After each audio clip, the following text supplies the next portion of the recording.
പാതിവില തട്ടിപ്പ് ചിറ്റൂരിലെ തലവൻ മന്ത്രി കെ കൃഷ്ണൻകുട്ടി. മന്ത്രി രാജിവെക്കണം. ജില്ലാ കോൺഗ്രസ് വൈസ് പ്രസിഡന്റ് സുമേഷ് അച്യുതൻ.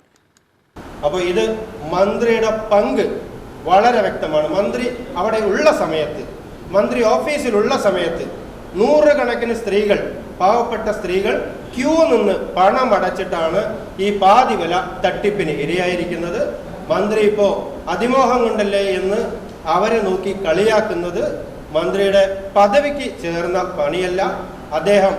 അദ്ദേഹത്തിൻ്റെ പദവി രാജിവെച്ച്, മന്ത്രി എന്ന പദവി രാജിവെച്ച് അന്വേഷണത്തെ നേരിടാൻ തയ്യാറാവണം. ഇതൊരു സാധാരണ ചീറ്റിംഗ് കേസായിട്ടല്ല സർക്കാർ ഇതിനെ കാണേണ്ടത്. ഇതൊരു സംഘടിത കൊള്ളയാണ്. മന്ത്രിയും മന്ത്രിയുടെ വിശ്വസ്തരായ ആളുകളും അവരെ കുറച്ച് സ്ത്രീകളെ മറയാക്കിക്കൊണ്ട് ഒരു സൊസൈറ്റി രൂപീകരിച്ച് അതിൽ ചിറ്റൂരിൻ്റെ കോർഡിനേറ്ററായിട്ട് പ്രീതി എന്ന ഒരു അവരുടെ പാർട്ടിയുടെ പഞ്ചായത്ത് മെമ്പറാണ്. അവർക്കെതിരെ കേസെടുത്തൊക്കെ വാർത്തകൾ വന്നതാണ്. അവരെയൊക്കെ മറയാക്കിക്കൊണ്ട് മന്ത്രിയും മന്ത്രിയുടെ PAയും നേരിട്ടാണ് ഈ പണം തട്ടിയെടുത്തിരിക്കുന്നത്. അദ്ദേഹം പദവി രാജിവെച്ച് അന്വേഷണത്തെ നേരിടാൻ തയ്യാറാവണം. കെ കൃഷ്ണൻകുട്ടിയുടെ സന്തത സഹചാരിയും മനസാക്ഷി സൂക്ഷിപ്പുകാരനും അസിസ്റ്റന്റ് പ്രൈവറ്റ് സെക്രട്ടറിയുമായ കെ പ്രേംകുമാറിനെയാണ് പണമിടപാട് നടത്താൻ ഏൽപ്പിച്ചതെന്നും പാതിവില തട്ടിപ്പിന് ഇടനിലയ്ക്കായി ഒരു സംഘടന വേണമെന്നതിനാൽ Chittur socio economic environmental development society എന്ന പേരിൽ ഒരു സംഘടന രൂപീകരിച്ചുവെന്നും സുമേഷ് അച്യുതൻ ആരോപിച്ചു.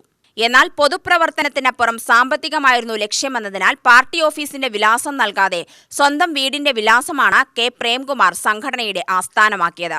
ചിറ്റൂർ അമ്പാട്ട് ലൈനിലെ 7/366 നന്ദനം എന്ന വീടാണ് സാമൂഹ്യ സംഘടനയുടെ ഔദ്യോഗിക വിലാസം. ഇത്രയും ആസൂത്രണത്തോടെ തട്ടിപ്പ് നടത്തിയിട്ട് ഇരകളോട് നിങ്ങൾ ആർത്തി പൂണ്ടല്ലേ പണം നൽകിയത് എന്ന മന്ത്രിയുടെ ആക്രോശം പണം നഷ്ടമായ ജനങ്ങളോടുള്ള വെല്ലുവിളിയാണ്. വിശ്വാസവഞ്ചന കാണിച്ചതിലൂടെ സത്യപ്രതിജ്ഞാ ലംഘനമാണ് മന്ത്രി പ്രവർത്തിച്ചത്.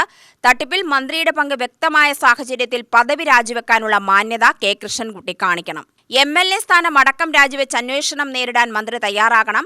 കെ കൃഷ്ണൻകുട്ടിയുടെ അസിസ്റ്റന്റ് പ്രൈവറ്റ് സെക്രട്ടറി പ്രേംകുമാറിനെ അറസ്റ്റ് ചെയ്ത് ചോദ്യം ചെയ്താൽ തട്ടിപ്പിന്റെ മുഴുവൻ വിവരങ്ങളും പുറത്തുവരും.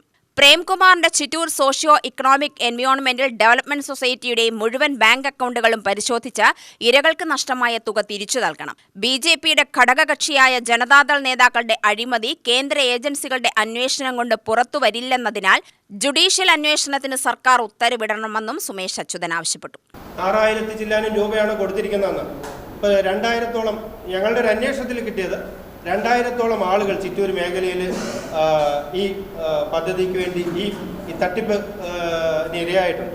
അതിൽ കുറച്ച് പേരാണ് ഇപ്പോൾ പരാതിയുമായിട്ട് രംഗത്ത് വന്നിരിക്കുന്നത്. നിരവധി പേരുടെ പണം ഈ അനന്തകൃഷ്ണൻ്റെ അക്കൗണ്ടിലേക്ക് പോലും ട്രാൻസ്ഫർ ചെയ്യാതെ ഇവർ തന്നെ കൈവശം വെച്ചിട്ടുണ്ടോ എന്നാണ് മനസ്സിലാക്കുന്നത്. ഈ സൊസൈറ്റിക്ക് ബാങ്ക് അക്കൗണ്ട് ഉണ്ടെങ്കിൽ ആ ബാങ്ക് അക്കൗണ്ട് പരിശോധിക്കണം. പ്രേംകുമാറിൻ്റെ ബാങ്ക് അക്കൗണ്ടുകൾ പരിശോധിക്കാൻ തയ്യാറാവണം. ഇതിൽ വലിയൊരു സാമ്പത്തിക തട്ടിപ്പ് നടന്നിട്ടുണ്ട് എന്ന് വ്യക്തമാണ്.